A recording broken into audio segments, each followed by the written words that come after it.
En cuanto a la composición de los suelos, tengamos en cuenta que prácticamente el 50% de, de sus componentes forman parte de lo que se denomina la fracción sólida del suelo, donde ustedes a su vez lo van a dividir en un 45% representado por la fracción mineral, donde ahí tenemos a la arena, el limo y la arcilla, y el 5% restante integrada por la materia orgánica. Luego tenemos otra fracción gaseosa que representa el 25% con respecto al total, donde se encuentran los distintos componentes de la atmósfera del suelo. Tengamos en cuenta que las raíces de las plantas también respiran, por lo tanto, del aire que se encuentra en el suelo obtienen el oxígeno necesario para cumplir esta función fisiológica relacionada con la respiración. Y el 25% restante se encuentra ocupado por el agua, que a su vez esa agua está presente en diferentes grados de disponibilidad. Hay cierta agua que está fuertemente retenida por las partículas del suelo y otras que forman parte de la solución del suelo. Esta última es la que aprovechan las raíces de las plantas para absorber el agua y junto con el agua absorben los distintos nutrientes que se encuentran en el suelo. Por ejemplo, el nitrógeno, fósforo, potasio, calcio, magnesio, que son utilizados para la producción de los distintos tejidos vegetales, como las hojas, los tallos, y también para cubrir las necesidades de la etapa reproductiva, es decir, cuando se produce la aparición de las flores y posteriormente de los frutos. En relación a la parte mineral que yo le comentaba anteriormente, a partir de las cantidades relativas entre la arena, el limo y la arcilla, surge otro concepto relacionado con el suelo que se denomina la textura del suelo, ¿sí? Entonces, ahí nos vamos a encontrar que si el contenido de arena es relativamente importante, la textura del suelo va a ser más bien arenosa. Y si aumenta la proporción de unas partículas más finas, más pegajosas como la arcilla, ya la textura del suelo se torna más bien arcillosa.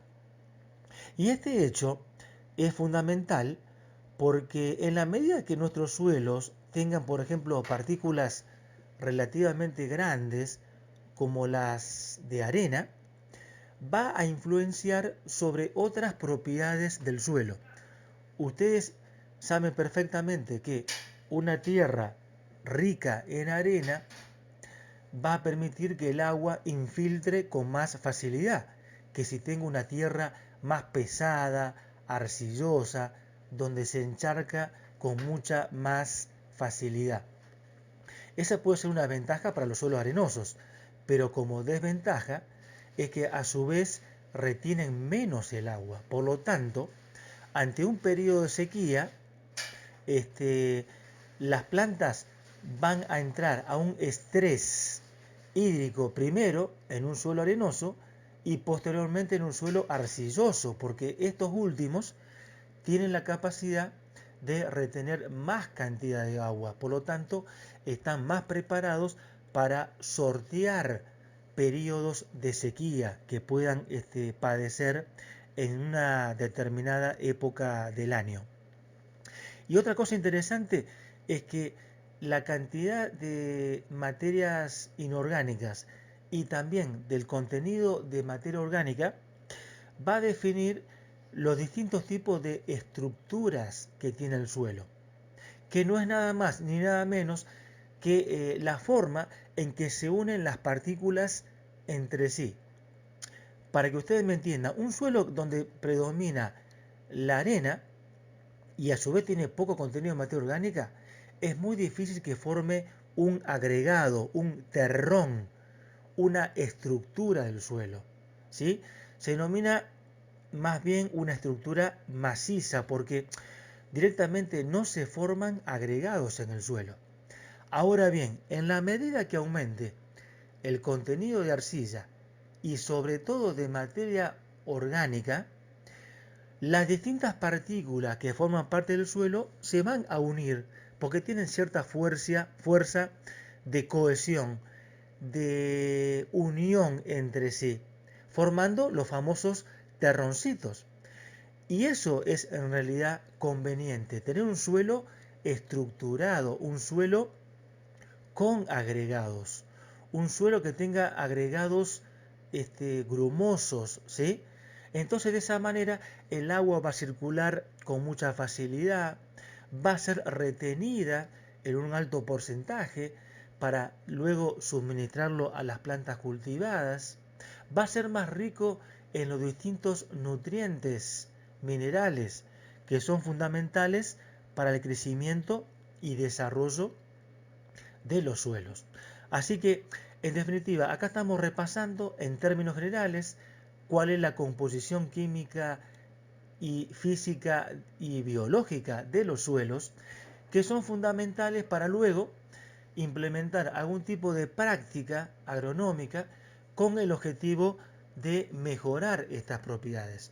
Como les comenté en otra oportunidad, tengamos en cuenta que los suelos de tras la sierra que se destinan a la producción de los diferentes cultivos, principalmente a la producción de papa, son muy ricos en arena, o sea, tienen una textura franco-arenosa, pobres en materia orgánica, no superan el 2%, tienen poca actividad biológica. Ustedes se van a encontrar con poca presencia de lombrices y también de microorganismos. Por lo tanto, esto hace que su capacidad productiva natural sea relativamente baja. Para aumentar el potencial de producción,